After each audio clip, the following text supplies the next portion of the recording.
시간 우리에게 주시는 하나님의 말씀은 신약성경 에베소서 5장 15절에서부터 21절까지입니다. 신약성경 315쪽이 되겠습니다. 제가 받들어 봉독합니다. 그런즉 너희가 어떻게 행할지를 자세히 주의하여 지혜 없는 자 같이 하지 말고 오직 지혜 있는 자 같이 하여 세월을 아끼라. 때가 악하니라. 그러므로 어리석은 자가 되지 말고 오직 주의 뜻이 무엇인지 이해하라. 술 취하지 말라. 이는 방탕한 것이니 오직 성령으로 충만함을 받으라. 시와 찬송과 신령한 노래들로 서로 화답하며 너희의 마음으로 주께 노래하며 찬송하며 범사에 우리 주 예수 그리스도의 이름으로 항상 아버지 하나님께 감사하며 그리스도를 경외함으로 피차 복종하라. 아멘. 오늘은 어떤 삶이 최선의 삶인가 라는 제목을 가지고 하나님의 말씀을 선포하도록 하겠습니다. 따라하겠습니다. 어떤 삶이 최선의 삶인가? 어떤 삶이 최선의 삶인가? 우리 전후 좌우에 계신 분들을 보면서 우리 따뜻한 마음을 담아 우리 함께 인사하겠습니다. 함께 은혜 받게 돼서 기쁩니다. 함께 은혜 받게 돼서 기쁩니다. 참 잘 오셨습니다. 참 잘 오셨습니다. 추석 명절을 코앞에 둬서 그런지 한산하던 거리도 왜 이렇게 사람들의 그 발걸음이 많은지, 평소에는 차가 안 막히던 거리였는데도 많이 막혀서 지체가 되는 모습을 많이 보았습니다. 아마도 명절이 주는 풍경의 모습이 아닌가 싶기도 한데요. 아무쪼록 이번 주 추석 명절이 있고 연휴가 있는데 우리 예인교회 모든 성도들 이 추석 명절 복되게 또 즐겁고 아주 기쁘게 보내시기를 바라고요. 또 가정마다 하나님 주시는 평안으로 풍성한 또한 시간 되시기를 간절히 바라겠습니다. 오늘 본문은 사도 바울이 그리스도인의 개인적 생활에 대한 결론적 권면이 들어 있습니다.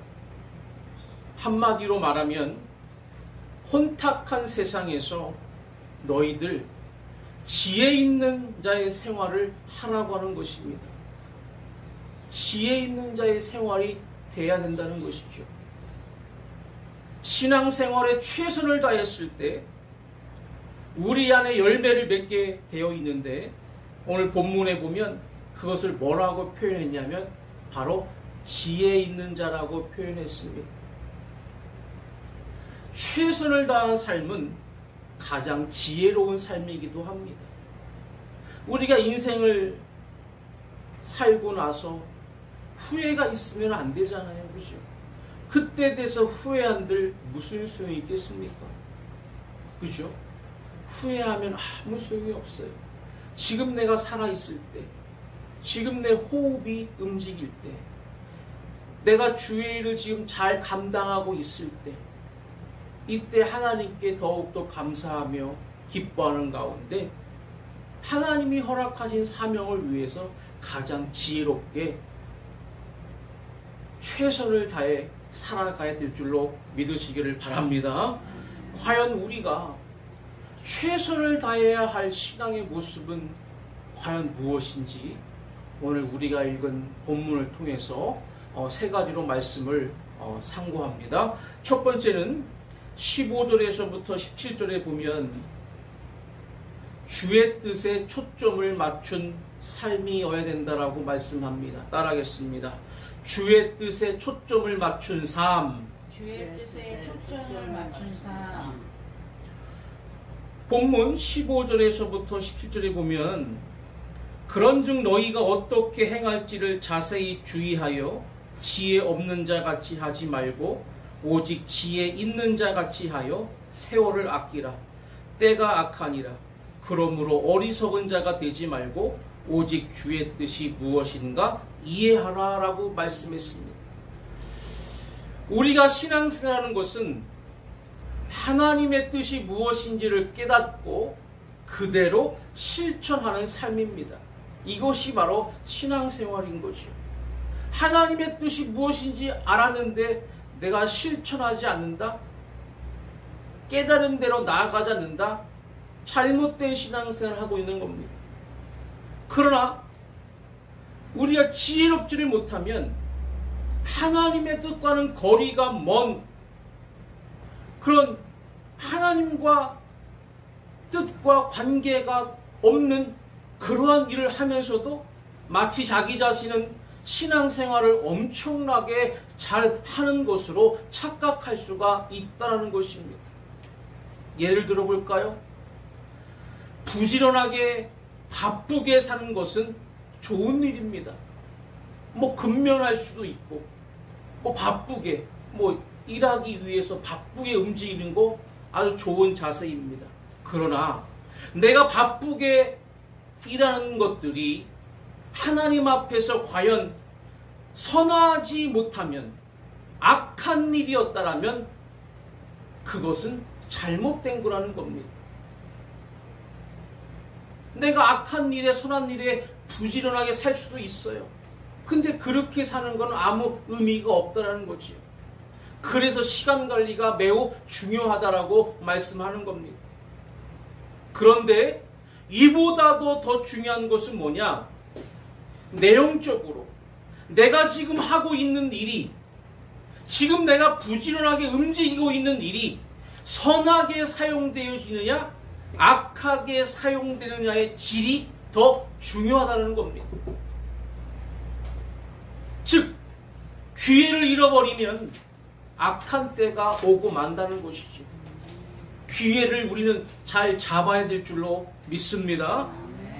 전도서 12장 1절에 너는 청년의 때에 너의 창조주를 기억하라. 곧 곤고한 날이 이르기 전에 나는 아무 낙이 없다고 할 해들이 가깝기 전에, 이렇게 말씀했어요. 젊었을 때, 내 생명력이 왕성할 때 너의 창조주 하나님을 기억하는 거예요. 그 하나님을 경외하는 거예요. 왜? 인생의 때와 시기는 시간이 지나고 나면 곤고한 날이 올 수밖에 없다는 거죠. 때가 되면. 그때 돼서는 내가 하고 싶어도, 일을 하고 싶어도 할 수가 없다는 거예요. 그렇기 때문에 지금 내 생명력이 왕성할 때, 내 힘이 아직 있을 때 너의 창조주를 기억하며 여호와의 말씀에 순종하며 주의를 잘 즐거이 감당하는 자세가 무엇보다 필요하다는 것입니다. 우리의 삶을 한번 좀 뒤돌아보면서 뒤돌아만 보지 마시고 또 지금까지 내가 살아온 삶이 어떠한 삶이었나 한번 관찰도 한번 해보시면서 하나님의 뜻대로 내가 잘 살고 있는지, 하나님이 보여주신 뜻과 방향대로 내가 온전히 지금 잘 나아가고 있는지 한번 세심히 살피고 오직 누구의 뜻에? 주의 뜻에 초점 맞추어 살아갈 수 있는 복된 삶이 되시기를 간절히 바랍니다. 두 번째는 18절에 보면 성령 충만한 삶이라는 거예요. 따라했습니다. 성령 충만한 삶. 성령 충만한 삶. 오늘 본문 18절에 보면 술 취하지 말라. 이는 방탕한 것이니 오직 성령으로 충만함을 받으라 그랬습니다. 성령 충만은 아무리 강조해도 지나침이 없는 말이죠. 우리 기독교인들에게는. 왜? 성령 충만해야 되기 때문에 그렇습니다. 성령 충만의 삶을 오늘 본문에 보면 술 취함의 삶과 대비시켜서 말씀하고 있습니다. 술 취하는 삶은 어떤 것입니까? 사람은요, 술에 취하면 술의 기운에 사로잡히다 보니까 신경이 마비되고 또 인격이 마비되어 버립니다. 그리고 술에 중독되면 술을 자꾸 먹고 싶어져요. 그러니까 견디지 못해 하고 술과 동행해야만 마음을 그제서야 놓아요. 그러니까 결국 술로 인해서 인생을 망치고 결국 죽게 된다, 그런 말입니다. 제가 언제인지는 모르겠어요. 몇 년 전이지요. 강남역에 한번 가봤어요. 강남역에 갔더니요, 완전히 젊은이들의 천국인데, 뭐 거기가 왜 이렇게 번화가가 된지는 모르겠습니다만, 길거리에 그냥 술에 취해서 누워있는 남녀들이 그냥 부지기수예요. 부지기수. 저는요, 이 정도일 줄은 몰랐어요. 네. 이렇게 완전히 앞에 거리, 뒤에 거리, 사람 다니는 인도에도 그냥 술에 취해가지고 그냥 그 길바닥에서 그냥 누워 자고 있어요. 자고 있어요. 여러분들, 이렇게 오늘날 이렇게 술에 취해서 비틀거리는 사람들이 너무나 많다는 거예요. 윌리엄 셰익스피어가 이런 말을 했어요. 오, 보이지 않는 술의 신이여, 당신에게 이름이 없다면 그대를 앞으로 막이라 부르리라. 정말 멋진 말입니다. 야, 술이 막이라는 거예요. 술이. 지금 왜 오늘 본문에 이런 말씀을 하고 있냐면, 당시 그 에베소라고 하는 지역에는 신전제사에서 술에 취해서 춤을 추었고요. 또 그 당시에 술에 취하는 것들이 마치 자랑거리로 여겨졌던 그러한 시대 분위기였습니다. 여러분들 생각해 보세요. 신전제사에서 술을 먹고 춤을 췄다는 게 이게 말이나 됩니까? 말이 안 되는 거잖아요. 그죠? 그래서 사도 바울이 뭐라고 말씀했냐? 그러한 당시 사회 문화적 배경 가운데 너희들 에베소 교인들이 살아가고 있으니까 저렇게 이교도들과 같이 술 취함의 어리석음을 제발 범하지 말고 정녕 지혜로운 자로서의 절제되고 경건한 삶을 너희들이 살아야 된다라고 이렇게 말씀하고 있는 겁니다. 시대의 편승에서 하나의 현상의 모습에 휩쓸려서 너희도 거기에 따라가지 말고 절제하고 경건해야 된다라는 것을 사도 바울이 강조하고 있는 겁니다. 술은요, 사탄이 사용하는 묘약입니다. 왜? 술에 취해서 술에 기대 살아가는 이들의 배후에는 술로 망하게 하려고 하는 악한 자의 흉계가 있기 때문에 그렇습니다. 여러분들, 술로 인해서 얼마나 많은 범죄가 일어납니까? 뉴스 보세요. 음주운전해서 사람을 쳐가지고 엄청난 인명피해, 인사사고 나는 거, 또 술 기운에 폭행 일어나고, 또 술 때문에 싸우고, 술 때문에 그냥 떨어져 내리는 이런 엄청난 각종 사회적인 사건, 사고들이 다 술로 인해서 발생한다는 거죠. 술 취하면 왜 그런 일이 일어날까요? 자기 판단과 감정과 의지가 흐려지기 때문에 사탄적이고 병적인 현상이 나타나기 때문에 그렇습니다. 제가 부목사 시절에 지금도 너무 생생한 기억이 나요. 알코올 중독 환자들이 모여있는 병원에 신방을 간 적이 있어요. 어느 집사님이 간곡히 저한테 와서 부탁을 해요. 목사님, 저희 아들 제발 불쌍히 여기시고 제발 한 번만 신방 좀 가달라고 해서 제가 갔어요. 근데 갔더니 알코올 중독 환자들이 모여있는 병원은요, 인간이 상상할 수 없는 그 이상의 모습이었습니다. 병실마다 암호화된 번호를 눌러야만 병실에 들어갈 수가 있습니다. 구조 자체가 그래요. 대부분의 환자가 병실에 어떻게 있는 줄 아세요? 다 끈에 묶여 있습니다. 베드 위에서 떨어지는 것을 방지하기 위해서 끈으로 묶어놓은 게 아니라는 거예요. 왜? 자기 제어가 안 되기 때문에, 매일같이 싸움이 일어나기 때문에 어쩔 수 없이 보호자 동의하에 끈으로 묶어놓을 수밖에 없더라는 거예요. 치료를 위해서. 그래도 어떻게 해요? 자기 아들 불쌍히 여겨달라고 신방 한번 꼭 가달라고 해서 갔어요. 영혼의 소중함을 알기에 가서 말씀을 전했습니다. 또 안수기도 했습니다. 대화를 마치고 나와서 이제 복도로 걸어가고 있는데, 다른 병실에 있는 알코올 중독 환자들이 저마다 병실 유리창에다가 어떻게 하고 있는지 아세요? 자기 손톱으로 유리창을 막 박박 긁고 있어. 긁으면서 뭐라고 하는지 아세요? 제발 나 좀 여기서 꺼내달라고.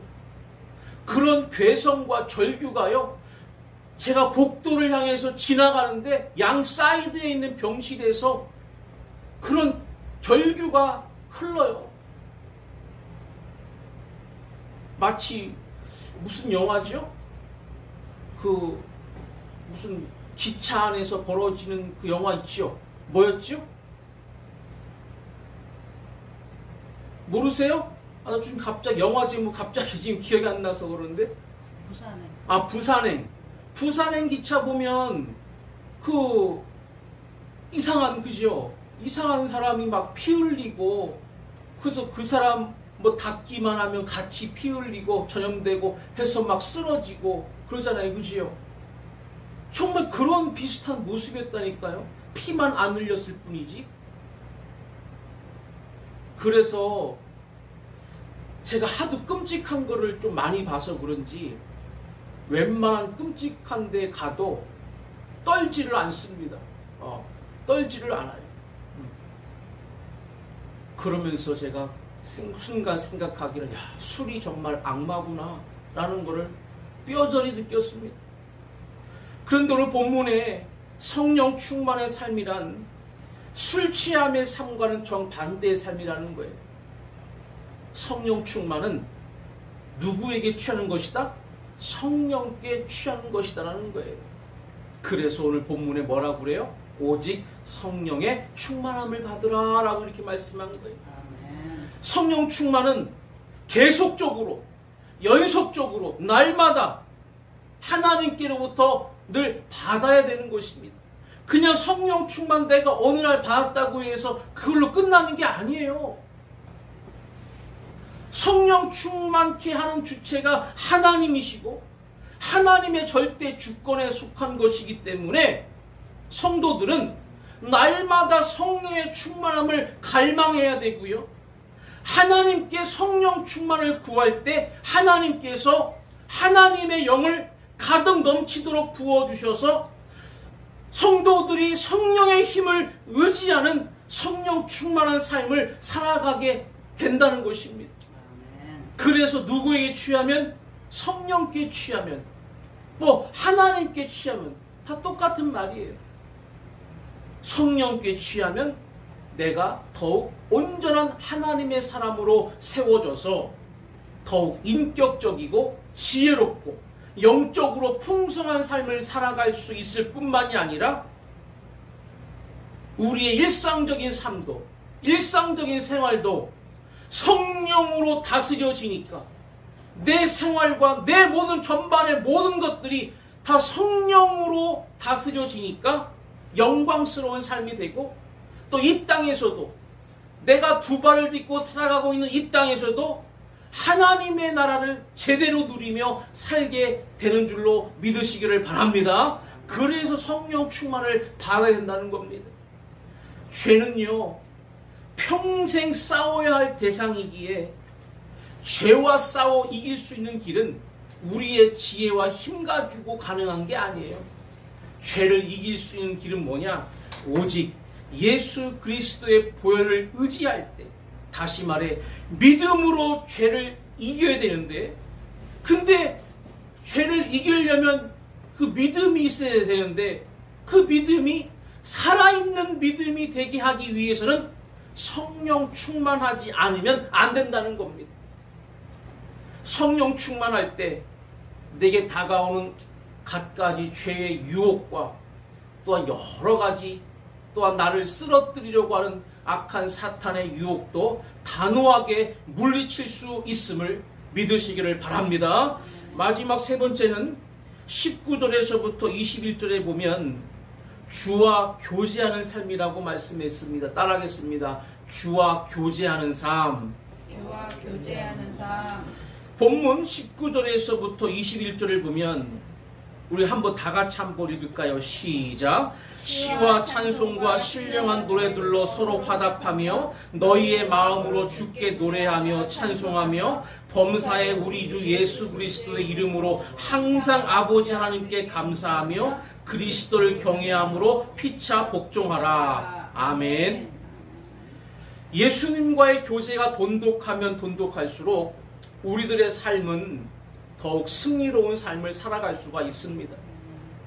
그러기 위해서 우리가 기도도 하는 것이고 말씀도 듣는 것이고 또 성경도 읽는 것이고 또 큐티를 하면서 묵상도 하고 하는 거 아니겠어요? 주님과 교제가 풍성해지기 위해서. 오늘 본문에 보면 주님과의 교제를 위해 좋은 비결 두 가지를 소개하고 있는데 19절에 보면 시와 찬송과 신령한 노래들로 서로 화답하며 너희의 마음으로 주께 노래하며 찬송하며 그랬는데, 이 말은 뭐냐면 찬양을 통해서 주와 교제하는 겁니다. 찬양은요, 곡조 있는 기도입니다. 따라하겠습니다. 찬양은 곡조 있는 기도다. 곡조 있는 기도다. 찬양도요, 하나님께 올려드리는 곡조 있는 기도인 거예요. 우리가 찬양 부를 때 얼마나 마음이 뜨거워져요. 내 마음이 얼마나 녹아내려요. 그죠? 얼마나 기쁨이 풍성하고 너무나 영광스럽잖아요. 찬양 부를 때 얼마나 모든 상처와 아픔이 눈 녹듯이 내려가는 그런 느낌이잖아요. 그죠? 이처럼 찬양을 통해서 하나님께 영광을 나타내라는 거예요. 그러니까 찬양을 통해서 주를 향한 내 마음의 다짐과 고백을 올려드리라는 거예요. 찬양을 통해서. 내가 주님을 사랑합니다. 내 마음 아시죠?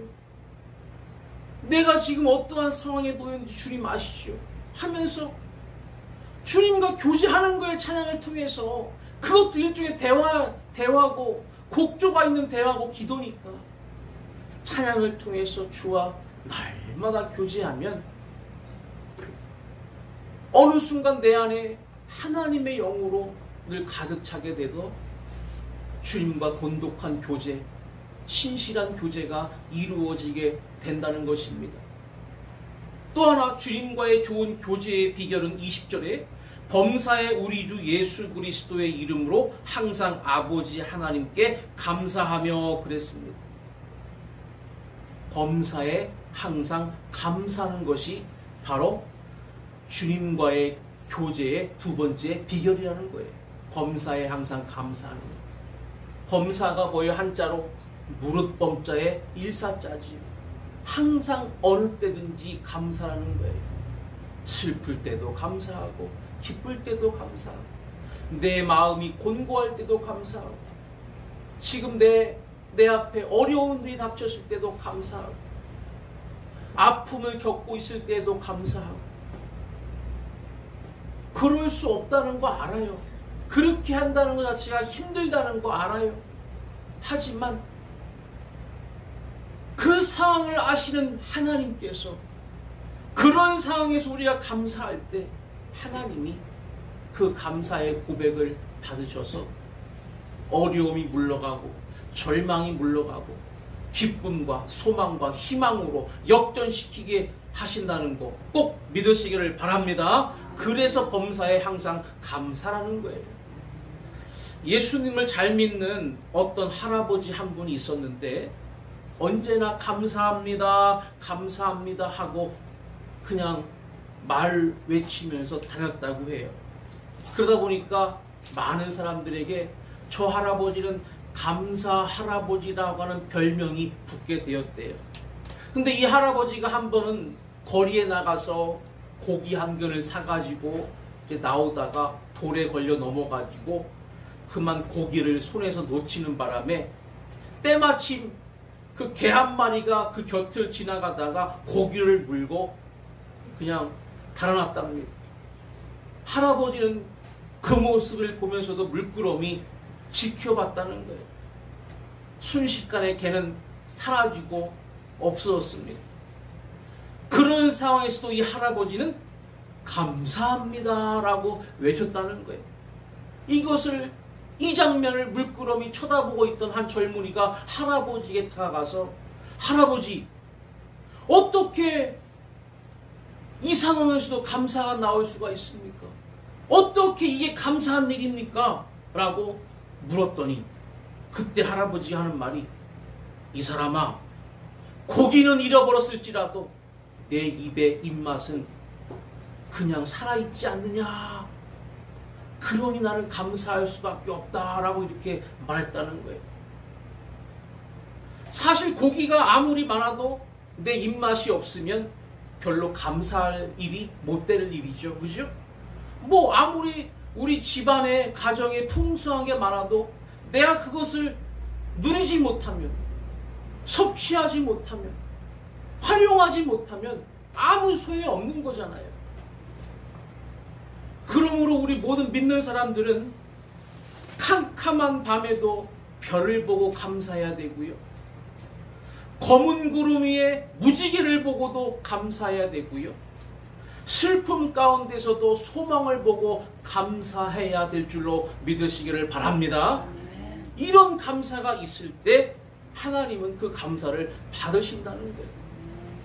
이런 감사가 넘쳐나는 마음으로 우리가 예배를 드리고 또 하나님 앞에 온전한 헌신을 통한 예물도 드리고 나갈 때 하나님께서 비로소 영광을 받으신다는 거 꼭 깨달으시기를 바랍니다. 오늘 말씀을 마치겠습니다. 우리가 최선을 다해야 할 신앙의 모습은 무엇일까요? 제가 세 가지로 오늘 말씀드렸죠. 어떤 삶이 최선의 삶인지. 첫 번째는 뭐라고 그랬죠? 주의 뜻에 초점을 맞춘 삶. 두 번째는 성령 충만한 삶. 그리고 마지막 세 번째는 뭐라고 그랬어요? 주와 교제하는 삶이라는 것을 오늘 본문을 통해서 깨달았습니다. 세월은 점점 악해져 갑니다. 그럴수록 우리는 기회가 왔을 때 기회를 붙잡아야 됩니다. 내 삶의 곤고한 날이 이르기 전에, 내 삶에 해가 지기 전에, 내 인생에 겨울이 오기 전에, 내 인생에 밤이 오기 전에, 내가 살아있을 때, 내가 꿈틀거리고 있을 때, 역동적으로 움직일 수 있는 힘이 있을 때 너의 창조주를 기억하며 내게 주신 사명을 즐거이 감당할 수 있는 그런 자들이 될 때 하나님은 기쁘시게 영광 받으신다는 거 오늘 꼭 깨닫고 탁월한 하나님의 인물로 이 땅에서 멋지게 살아가는 복된 자들 되시기를 주의 이름으로 간절히 축원합니다.